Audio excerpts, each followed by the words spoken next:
Hello મિત્રો, જય શ્રી કૃષ્ણ. મારી હોમ કુકિંગ રસોઈની ચેનલમાં તમારું સ્વાગત છે.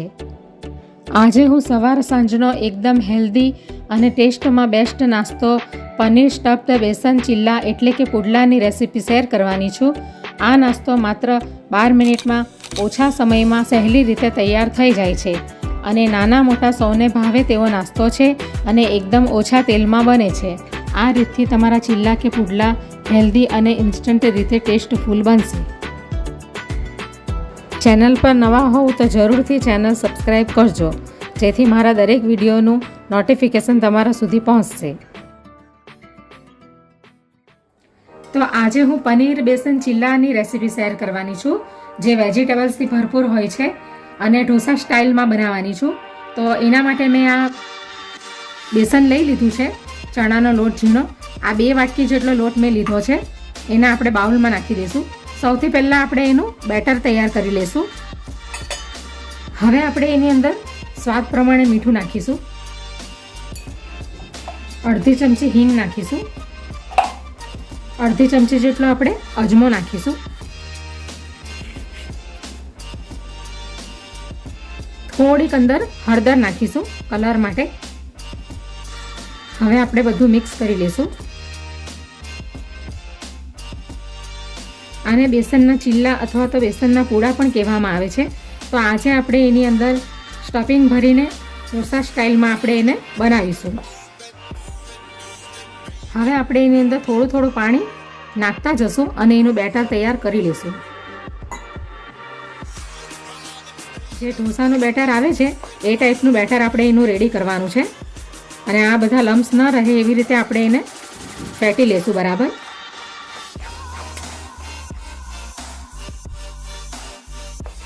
તો આ રીતે આપણે ચણાના લોટને મિક્સ કરી લઈશું બરાબર. હવે આપણે થોડું પાણી નાખીશું અંદર.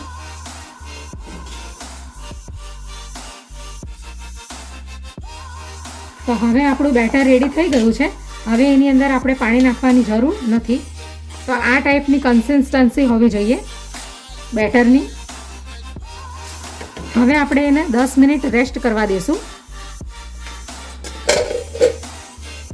હવે આપણે પૂડાની અંદર ભરવાનું સ્ટફિંગ તૈયાર કરી લઈએ. તો એના માટે મેં આ એક નાનું ટામેટું, જેને મેં ઝીણું ઝીણું ચોપ કરી લીધું છે, એ લઈ લીધું છે. આ લીલા મરચાં છે તીખા, એ પણ લઈ લીધા છે 2 નંગ જેટલા. અને આ કેપ્સિકમ છે અડધું, જેને ઝીણું ઝીણું ચોપ કરી લીધું છે. અને આ એક નાનો કાંદો છે અને આ એક અડધી મુઠ્ઠી જેટલા લીલા ધાણા છે. હવે આપણે એની અંદર અડધી ચમચી જેટલો ચાટ મસાલો નાખીશું, અડધી ચમચી સંચળ પાવડર નાખીશું અને આ 1 ચમચી કાશ્મીરી લાલ મરચું નાખીશું. હવે આપણે 1 ચમચી શેઝવાન ચટણી નાખીશું અંદર. હવે અડધી ચમચી આપણે અંદર ઓરેગાનો નાખીશું અને આ અડધી ચમચી જેટલા કાળા મરીનો પાવડર છે આ. હવે આપણે 1 ચમચી જેટલો ટામેટો કેચઅપ નાખીશું, અડધી ચમચી પાઉંભાજી મસાલો લઈ લીધો છે આપણે. હવે આપણે મિક્સ કરી લઈશું બરાબર. આપણે પનીરને આની અંદર નાખીને મિક્સ નથી કરવાનું, એને આપણે અલગથી નાખીશું. આ પૂડાની અંદર ભરવાનું આપણે સ્ટફિંગ તૈયાર કરી લીધું છે. તો સ્ટફિંગ રેડી થઈ ગયું છે. હવે આપણે બેટરને જોઈ લઈએ. તો 10 મિનિટ થઈ ગઈ છે. તો બેટર આપણું રેડી થઈ ગયું છે. તો એકવાર આપણે એને બરાબર મિક્સ કરી લઈશું.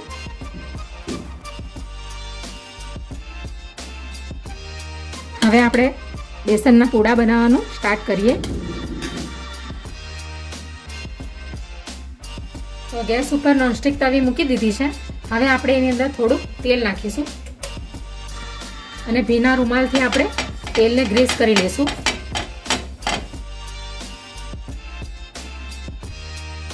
આપણે ગેસને મીડિયમ ફ્લેમ પર જ રવા દઈશું.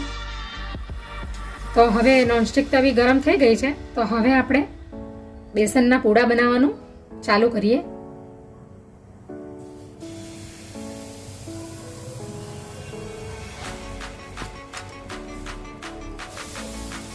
તમારે નાના મોટા જેવા પૂડા બનાવવા હોય એ રીતે આપણે બેટરને ચમચામાં લઈ લેવાનું.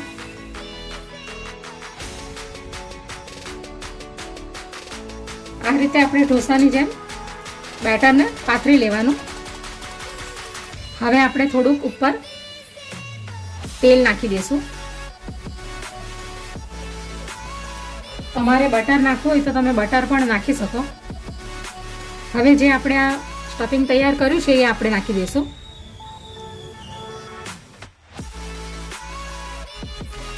બરાબર એને અડધા સાઈડમાં જ આપણે એને પાથરીશું. હવે આ મલાઈ પનીર છે જેને મેં હાથથી જ ક્રશ કરી લીધું છે. હવે આપણે એની ઉપર નાખી દઈશું.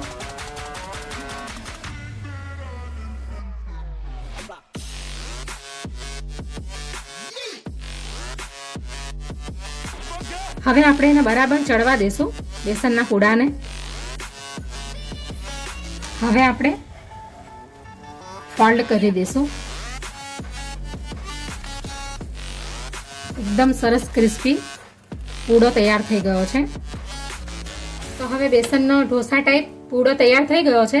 તો હવે આપણે એને પ્લેટમાં કાઢી લઈએ. એકદમ ઓછા તેલમાં આ પૂડો તૈયાર થયો છે. એકદમ હેલ્ધી અને ક્રિસ્પી. આમાં તેલ પણ એકદમ ઓછું, 1 ચમચી જેટલું તેલ જ વપરાયું છે એટલે હેલ્ધી પણ ખૂબ છે. તો આવી જ રીતે આપણે બધા પૂડાને તૈયાર કરી લેશું.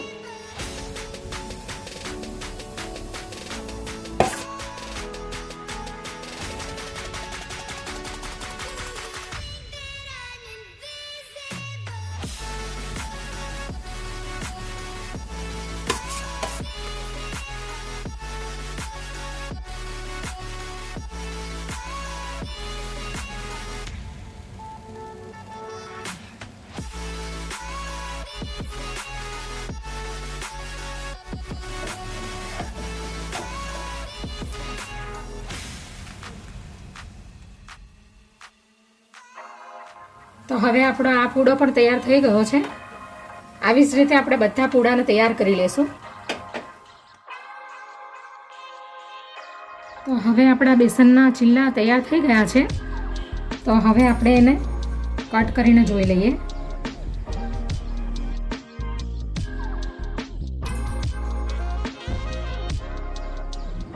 તો આ રીતના આપણા બેસનના ચીલા તૈયાર થઈ ગયા છે. તો તૈયાર છે વેજીટેબલ અને પનીરથી ભરેલા બેસનના ચીલા.